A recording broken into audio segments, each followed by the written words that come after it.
Same welcome that Mike just did to everybody. Glad to have you here with us. We are continuing our study in stewardship, and last week we were talking about stewardship of what? Our bodies. I'm glad somebody remembered. Stewardship of our bodies. And we're going to continue that tonight. And I went back out. Oh, by the way, if you don't know it, these, as well as Bruce's sermons, are out on the website. I went back to mine last week and did a little bit just to find out where we had left off at. You can't hear the people in the back. If you go to listen to any of those, if it's in a Bible class, you can hear the teacher pretty well for the most part because we wear mics. But anybody who speaks from about halfway back or whatever, it just doesn't pick up real well. So if you speak loud enough, hopefully that we can, it'll be caught there. Otherwise, there's a big gap of silence, it seems like, and we don't want that. But we were talking last week about, before we do that, let's get into our points of why are we stewards? Everything belongs to God. Second, nothing belongs to me. None of us. Third,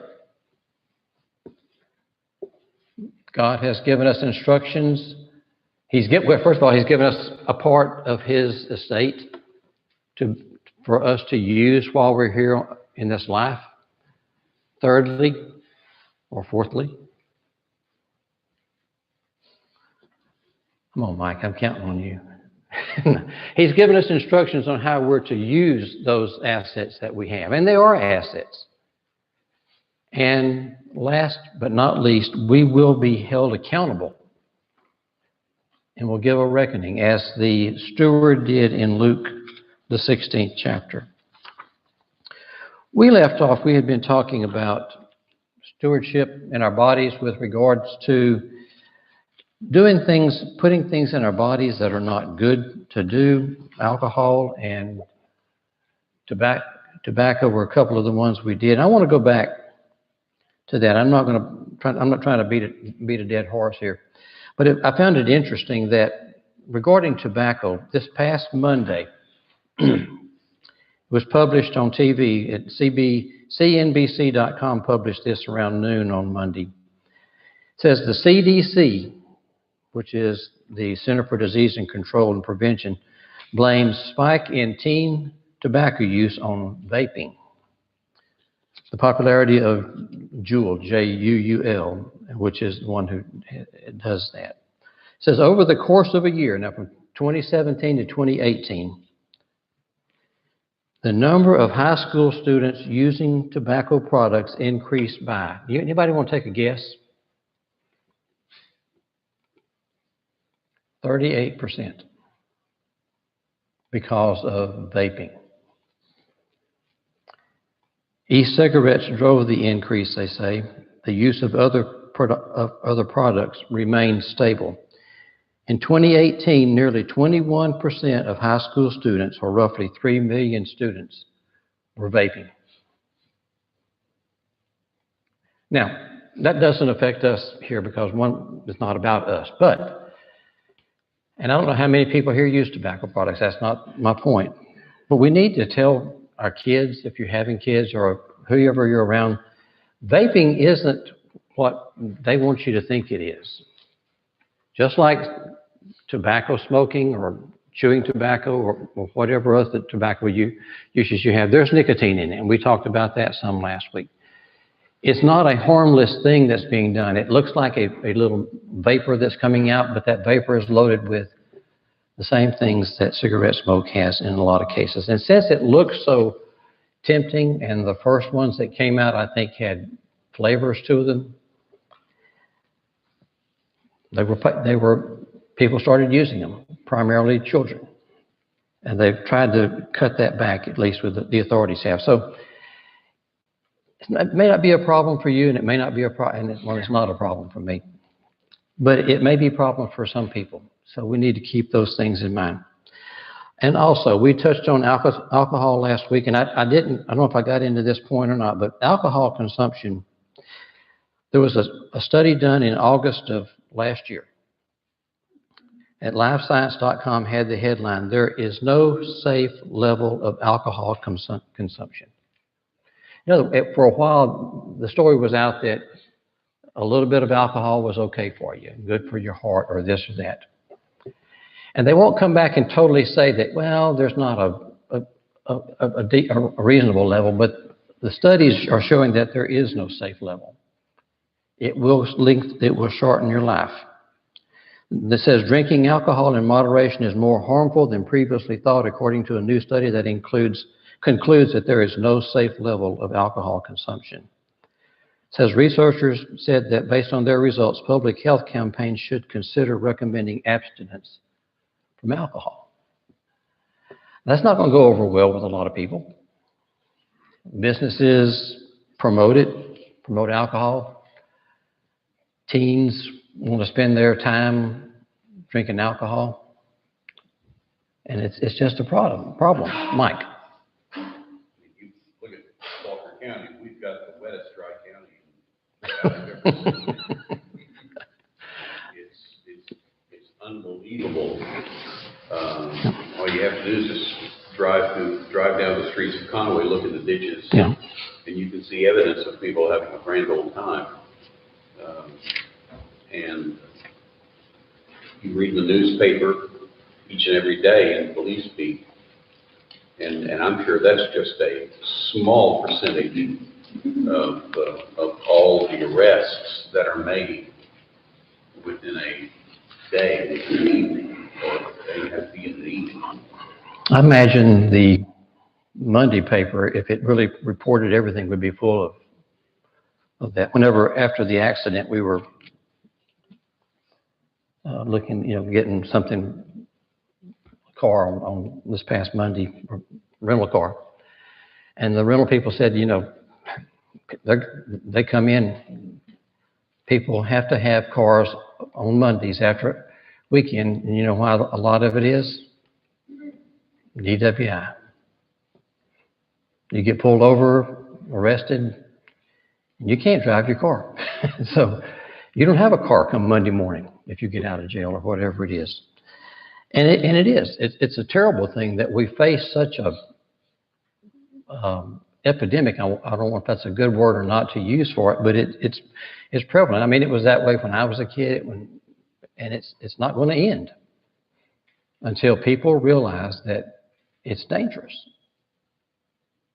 Alcohol kills, and we see it on TV. And look at some of the examples. Look in Genesis, the 9th chapter, whenever Noah you don't have to go there. We're not going to really spend a lot of time talking about that. But when Noah got off the ark, what was one of the things he did? Since we're talking alcohol, it probably was he planted a vineyard. And he partook of it and was, I'm not going to use the word drunk, but I would think that's probably what it is, in his tent. And one of his sons, Ham, saw him unclothed, naked, and went and told his brothers. And his brothers took a coat, and they backed up where they couldn't see him, and they put a coat over him. And when Noah awoke from his condition, he cursed Ham and Canaan. They beheld his nakedness. And that was one thing, if you go back to the Old Testament, that was one thing God frowned on. Exposing somebody's nakedness. In Leviticus, the 10th chapter, look over there. It's interesting, and I'll tie this in. I know we're not under the Old Testament law. But in Leviticus 10, verses 8 through 10, it says this, "And the Lord spake to Aaron, saying, Do not drink wine or strong drink, thou nor thy sons with thee, when ye go into the tabernacle of the congregation, lest ye die. It shall be a statute forever throughout your generations, that you may put difference between holy and unholy, and between unclean and clean." The priest doing their duties were not supposed to have alcohol. No strong drink. No wine. Why? It must cause some kind of a problem. What does Peter say we are in 1 Peter 2 and verse 5? I'm sorry? We're a holy people, a royal priesthood. We are priests. Who's our high priest? Jesus. Now, like I said, I know we're not under the Old Testament, but we serve the same God. When do we go into the tabernacle and offer sacrifices? Not the same way. What kind of sacrifices do we offer? Spiritual, but your bodies are a living sacrifice. And if God did not want his priest to be inebriated, I guess is one thing, or under a spell because of what they were doing, what about his priests today?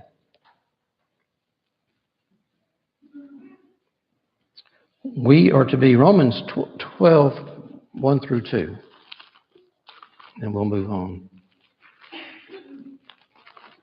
to another topic.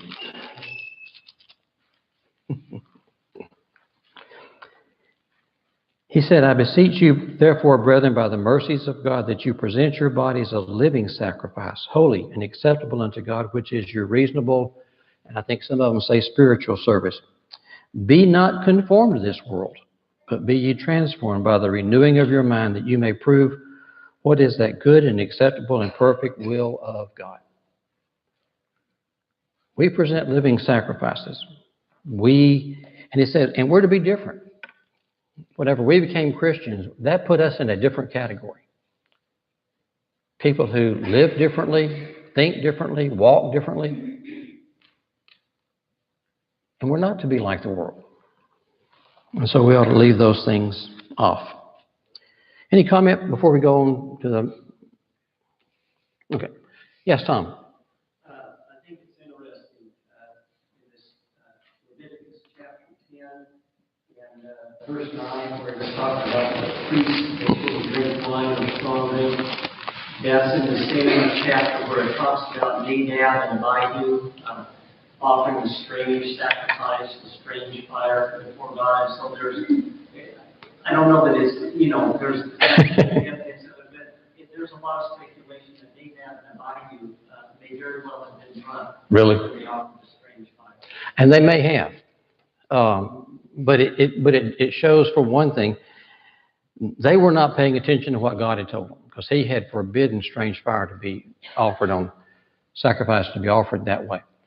And if it clouds your judgment, and it does, I mean, they've done tests that alcohol will cloud your judgment. It slows down things. It's a depressant. It's not a stimulant. And if it causes you to miss a command, look what it did, like Tom said, look what it did to Nadab and Abihu. God struck them dead instantly. Fortunately, we won't be done that way. With our bodies, on that same page, there's one, should I tattoo or pierce my body or cut my body? In Leviticus 19, we happen to be close to that right here. Verse 28. He says, you shall make no cuttings in your flesh for the dead, nor print any marks upon you. I am the Lord. Whenever Elijah had that contest with the prophets of Baal about, we're going to have fire come down. You have your sacrifice over here, and I'll have mine over here, and the God that answers with fire, he's the God. What does it say that those men did, the prophets of Baal? They cut themselves, and how does it say the blood came out? It gushed out.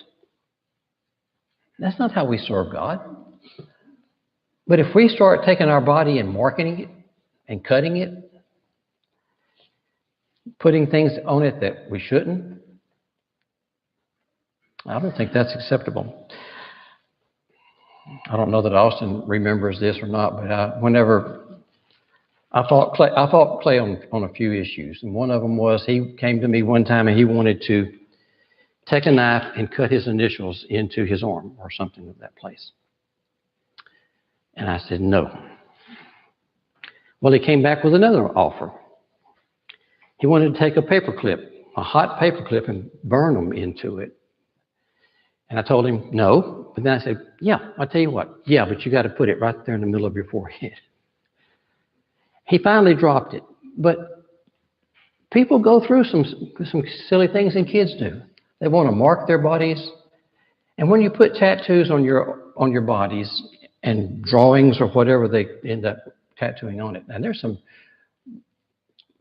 what do you call it, skin art, I guess?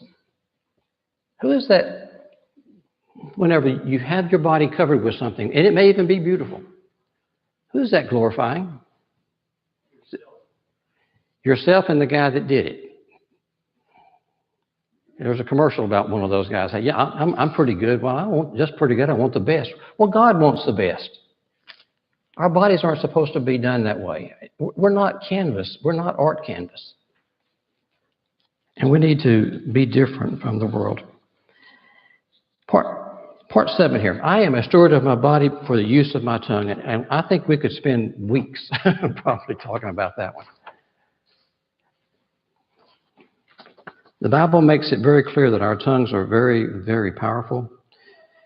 And as David wrote here, to be a good steward with my tongue, I must avoid lies, gossip, boastful talk, grumbling, and fault-finding. And he said the list is not exhaustive, and that's true. Turn to Romans 1:29, because there are some verses here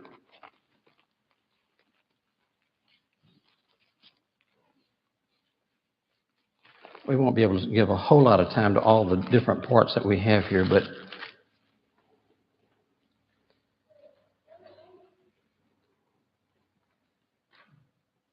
and he's talking about the Gentiles. In verse 28, he said, even as they did not like to retain God in their knowledge, God gave them over to a reprobate mind to do those things which are not convenient, being filled with all unrighteousness, fornication, wickedness, covetousness, maliciousness, full of envy, murder, debate, deceit, malignity, whisperers, backbiters, haters of God, despiteful, proud, boasters, inventors of evil thoughts, disobedient to parent, without understanding, covenant breakers, without natural affections, implacable, unmerciful. Now you say, well, I thought we was talking about the tongue. Well, a lot of those are. Full of murder, debate, that means being quarrelsome. Now that doesn't mean that we can't disagree with people. But sometimes we get to the point we quarrel with anything.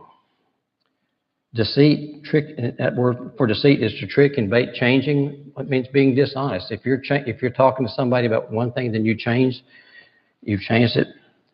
Malignity, bad characters or mischievousness, whisperers, those who make false and malicious statements, backbiters, those who talk against or behind somebody's back, boasters, braggarts, those who are truce breakers. And then and I like verse 32, it says, and knowing the judgment of God, that they which commit such things. Now, what does that word commit mean?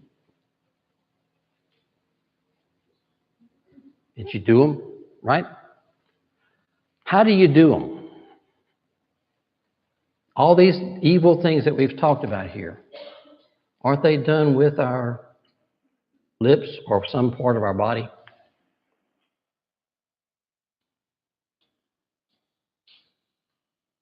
Words we use. In Matthew 12, verse 36, Jesus said, men will give an account for every idle word that they speak. Idle means useless. Whenever the parable of the 11th hour man, the story he went out to get people for work in the field, the 3rd hour, the 4th hour, the 9th hour, the 11th hour. He found men idle, useless. They weren't working. We're not supposed to use words that are that way. Ephesians 5 talks about neither filthiness, which is obscene or indecent conversation. It literally means it's shameful or deformed, nor foolish talking, nor jesting, which are not convenient. You know, let me go back. Let me read that one because I've broken it up with my notes between them, 5 and 4 in Ephesians 5. But back to 3. But fornication and all uncleanness and covetousness, let it not once be named among you, neither filthiness, nor foolish talking, nor jesting, which are not convenient, but rather the giving of thanks. That verse right there in verse 4, those are all used with the tongue. You talk about filthiness, that's obscene conversations. Foolish talking is both sinful and foolish. It lacks forethought. Jesting is being polished and witty speech as an instrument of sin. Things which are not convenient or not proper. But then he says, but rather the tongue is to be used for what? The giving of thanks. James 10 says, out of the same mouth proceed both blessings and cursings. And he said, my brethren, these things ought not to be. Out of the same tongue, out of the same mouth, we have people that bless and they curse. They say good things and they say bad things. Kind of made me think about what the Indians refer to a white man as a lot of times. Spoke with what? Forked tongue. Do we do that? And I know this by what goes in the stomach is not what hurt you, it's what comes out. And you should, another verse I can use is slow to speak, slow to wrath, and quick to hear. And I try, at my age, I watch what I'm trying to say and say it in a Christian way where I'm not offending anybody, and I don't want to offend God or Jesus Christ and the Holy Spirit. And that we should all be doing that. But sometimes that's hard to do, even as we try. But he says, these things ought not to be. Does that mean that they're sinful if we do those? What about the use of God's name? Exodus 20:7, the third commandment. What did the third commandment of the 10 Commandments say? Thou shalt not take the name of the Lord thy God in vain. You're not saying anything against the Holy Spirit either. That's the word. Well, but this is a more general thing, and it does refer to that too. To me, it means using. We shouldn't take the name of the Lord in an empty or vain or false way, and I don't think this means just necessarily when we say the name of our Lord,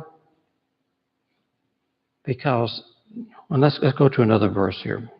Psalms 111, verse 9 says, he sent redemption to his people. He hath commanded his covenant forever. Holy and reverend is his name. Is it just the name of God that's holy and reverend? No. Holy means sacred. Reverend, to have fear, to revere. Everything about God is holy.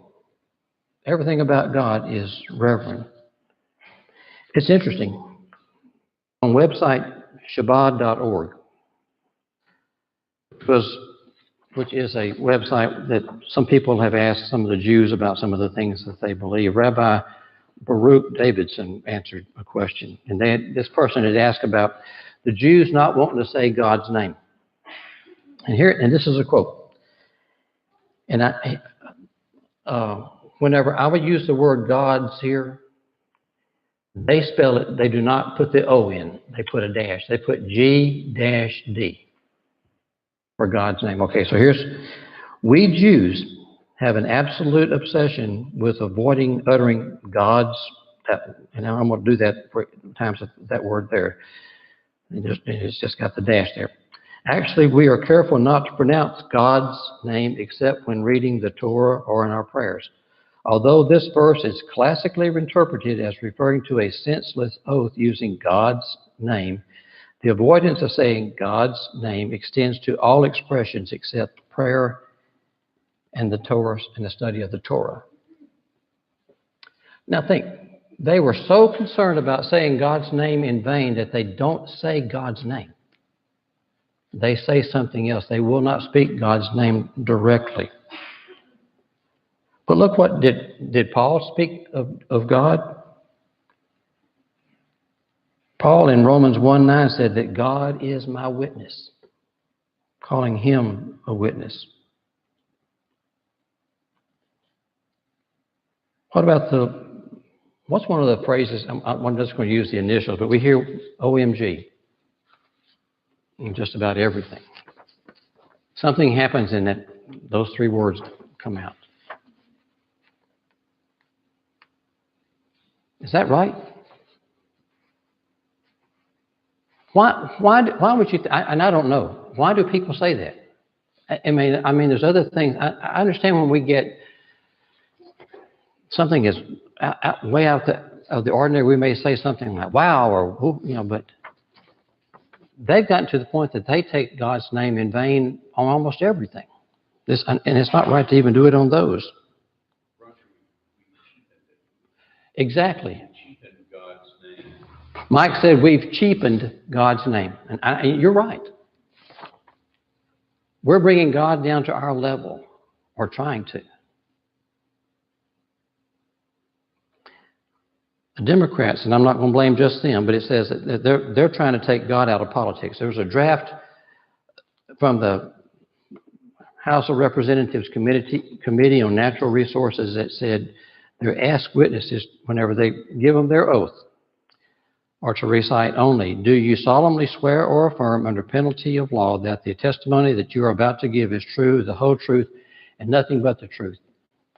They are striking out the phrase, so help you God.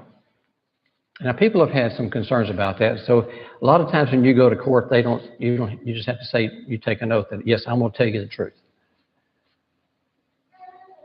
But they're trying to get God out of politics. And of course, God was never in politics, but even if I say, as God is my witness, or yes to that, it means the same thing. If I say I solemnly swear, am I saying anything different than saying that as God is my witness, or so help me God? He is. Frankly, half the people who walk in the courtroom don't believe in God anyway, so it really doesn't matter whether they say it. They're going to answer to him either way. Yeah. It really doesn't matter what oath is given. Yeah, you're right. I mean, they're not going to tell the truth in a lot of cases. So I was saying that, even if you say, I'm going to solemnly swear to tell the truth, you're witnessing that you will. And a lot of them won't even do that. We have the power to speak to others in a harmful way or a helpful way. We choose those things. 1 Thessalonians 5.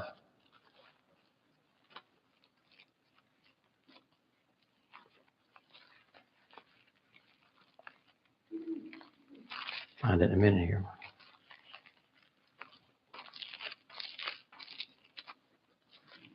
Whoever can get there first. Well, you don't have a... Okay. 1 Thessalonians 5, verse 11. Wherefore, comfort yourselves together and edify one another. We're to use our words, our lips to edify,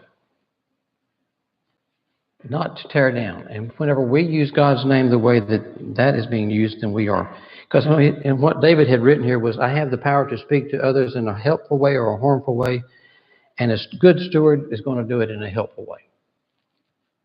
1 Timothy 4, verse 12.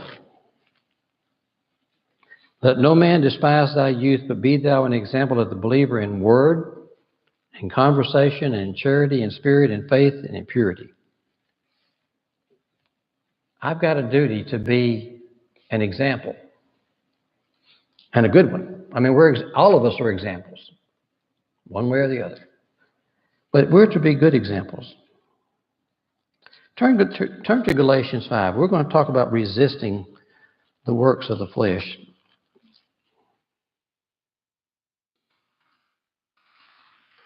Galatians, the 5th chapter, there is a list of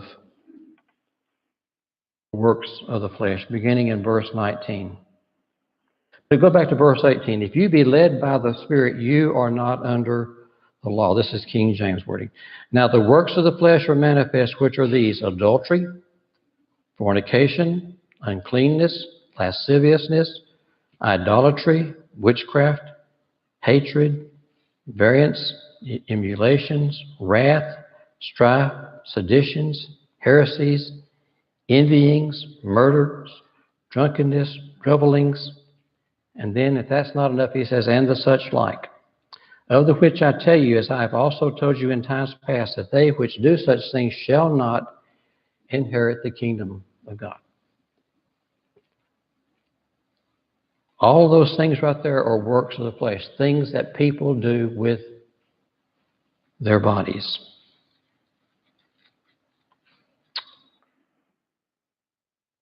Another one that was not in there just exactly, way is lasciviousness. When you hear that word, what comes to your mind? What does lasciviousness mean? A lot of times we refer to it, dancing comes under that one, but listen to what unbridled lust, excess, licentiousness, which means just lacking moral or legal restraint. Lewd, lustful, wantonness, which means no check or limitation being on things. Shamelessness, unchaste handling, indecent bodily movements. A lot of those hit dancing. Is it right for a Christian to dance? I don't think so. We've got about 5 minutes. We're going to try to wrap up this one so the next week will be something different. But we're also, as we look at our bodies and we are stewards of our bodies, what do we put on our bodies? Or maybe the reverse of that is, what do we take off? Because remember when Adam and Eve, after they sinned, they realized they were naked. What did they put on? What did they make? Aprons of fig leaves. And did God approve of that? Brenda said, nope. I saw you anyhow. No, he didn't. And what did he give them? Coats of skin. And that word for coats carries the idea of a long shirt-like garments. When the priests were doing their sacrifices in Exodus 28, God said, He told them they were to have breeches that covered their nakedness from the loin even to the thighs they were to reach. That part of the body God did not want exposed. 1 Timothy 2, 9 and 10. Now this is addressed to women, but that's not all that it applies to, I don't think. I mean, the same thing is going to apply to all of us.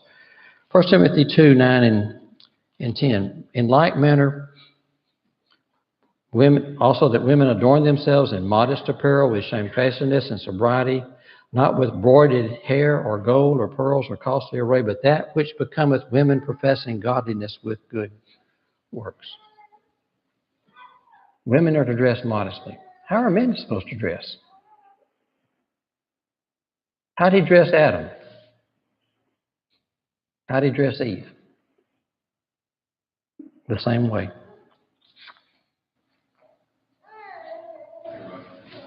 Yes, Rick? Focus on the body as a cover. That's typically what our society needs to hear the most of. But there is that other part about really fancy, beyond normal dress, trying to outdo everybody, to look more important, to be something to set yourself apart. When they talk about gold and stuff, strength. Yeah. So there's that other piece of that. That we need to be, You're right. That we can create divide between our brothers and sisters. And if we try to do that, we'll be successful with that. And that's not the part of Christian people. That- Try to do better in some way. They're trying to call attention to themselves. Right. Look at me. Rick's right. Whenever they carry it to extremes. And it's not me. It's God. And if they see that in a person, when a couple of weeks ago, we hosted the young adults Bible class on a Thursday. And we had 23 additional people in our house besides Mona and I. And it was on modesty. They requested a lesson with Bruce on modesty. That's what they wanted to hear. We had a very good discussion.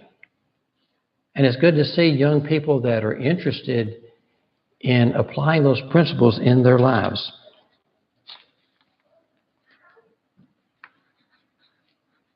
When you read in Galatians there in verse 5, in chapter 5, verse 22 through, he says, "But the fruit of the Spirit is love, joy, peace, long-suffering, gentleness, goodness, faith, meekness, temperance, against which there is no law.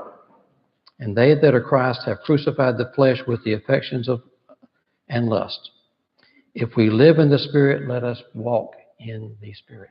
We're supposed to live a spiritual life, offer spiritual sacrifices with our bodies. Our bodies are a sacrifice. And if we turn the other way, we're losing out. You know, it's a heart condition. Don mentioned something a while ago about keep it clean. It's not what goes into the body that defiles it, it's what comes out. It's a heart condition. We need to keep our hearts right so that we can serve God with our bodies. Thank you very much. I appreciate it.